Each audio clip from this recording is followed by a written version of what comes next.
New ইয়র্কের John F Kennedy আন্তর্জাতিক বিমানবন্দরে সম্প্রতি একটি আশ্চর্যজনক ঘটনা ঘটেছে। একজন বয়স্ক মহিলা জাপান থেকে আগত বিমান থেকে নামেন। এয়ারপোর্টের স্টাফরা তার পাসপোর্টটি পরীক্ষা করতে গিয়ে হতবাক হয়ে যান, কারণ এতে তার দেশের নাম লেখা ছিল টোরেন্জা। এ নামে পৃথিবীতে আসলে কোনো দেশের অস্তিত্বই নেই। পাসপোর্টটি ছিল বায়োমেট্রিক এবং সমস্ত সিল ও স্ট্যাম্পও অরিজিনাল বলে মনে হচ্ছিল। এমনকি এতে ডজনেরও বেশি দেশের সিল ছিল, অথচ সবগুলোই বাস্তবে অস্তিত্বহীন দেশ। যখন তাকে এই বিষয়টি সম্পর্কে জানানো হয়, মহিলা বলেন, আমার মনে হয় আমি অন্য কোনো গ্রহ থেকে এসেছি। তিনি একদম স্বাভাবিক, আতঙ্কমুক্ত ট্রাভেলারের মতো আচরণ করছিলেন। এয়ারপোর্টের স্টাফ তাকে পর্যবেক্ষণ কক্ষে রাখেন, যেখানে তিনি প্রায় 30 মিনিট ধরে বসে থাকেন। হঠাৎ করে সিসি ক্যামেরাগুলো অচল হয়ে যায় এবং এরপর তাকে আর কেউ দেখতে পারেনি। এই পুরো পরিস্থিতি রহস্যময় এবং বাস্তবের নিয়মে ব্যাখ্যা করাটা বেশ কঠিন মনে হয়। ভাইরাল ভিডিওতে যে দৃশ্য দেখা গেছে, একজন মাথা ঢেকে রাখা নারী নীলচে পোশাক পরে বিমানবন্দরে অপেক্ষা কক্ষে হাঁটছেন, তা এয়ারলাইন শো এর একটি পর্ব থেকে কেটে নেওয়া হয়েছে। ইউটিউবে A&E কর্তৃক প্রকাশিত ওই ভিডিওর 22 মিনিট 1 সেকেন্ডের একই দৃশ্য দেখানো হয়েছে, যেখানে একজন বিমানবন্দর কর্মী বাল্টিমোর থেকে আসা ইংরেজি না জানা এক বৃদ্ধ যাত্রীকে সাহায্য করছিলেন। এই পর্বে কোথাও টোরেন্জা নামের কোনো দেশের উল্লেখ নেই। ভাইরাল ভিডিও দৃশ্য ও টিভি শোর দৃশ্য পাশাপাশি তুলনা করলে দেখা যায় ফ্রেমগুলো হুবহু মিলে যায়। তবে ভাইরাল সংস্করণে এআই প্রযুক্তি ব্যবহার করে ভয়েস ওভার ও বর্ণনা যুক্ত করা হয়েছে। ভিডিওটির ভয়েসটা এভাবে বলা হয়েছে, একজন নারী জেএফকে বিমানবন্দরে নেমেছেন এমন একটি দেশের পাসপোর্ট নিয়ে, যে কোনো দেশ আমাদের পৃথিবীতেই ছিল না। তিনি বললেন, তাহলে এটি আমার পৃথিবী নয়। কয়েক ঘন্টা পর তিনি হঠাৎ মিলিয়ে গেলেন। এই ভয়েস ও টেক্সট অন্যান্য ভাইরাল ভিডিওতে প্রায় একই রকম ভাবে পাওয়া যায়। দুটি এআই শনাক্তকরণ টুল আছে, একটা হলো ইনভিট এবং অপরটি রিসেম্পল।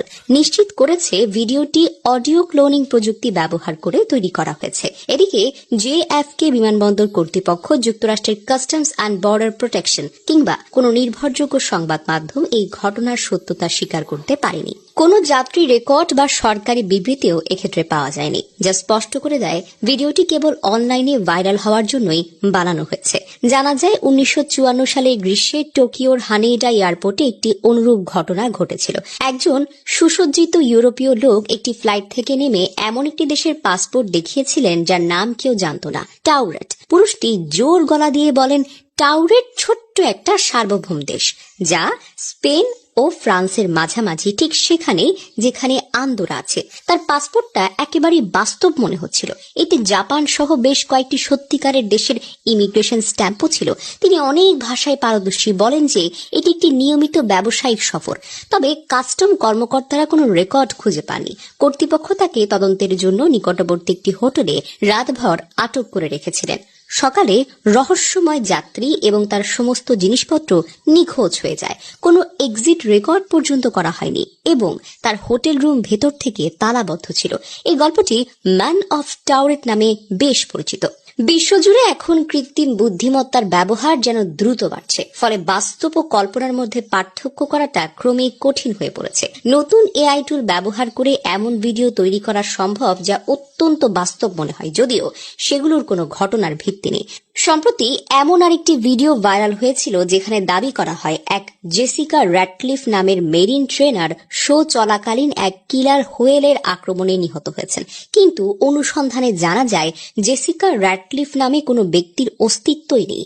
এমন কোনো ঘটনার রেকর্ডও পাওয়া যায়নি। কর্তৃপক্ষ সংবাদ মাধ্যম নিশ্চিত করেছে ভিডিওটি ছিল সম্পূর্ণ ভুয়া এবং এআই নির্মিত।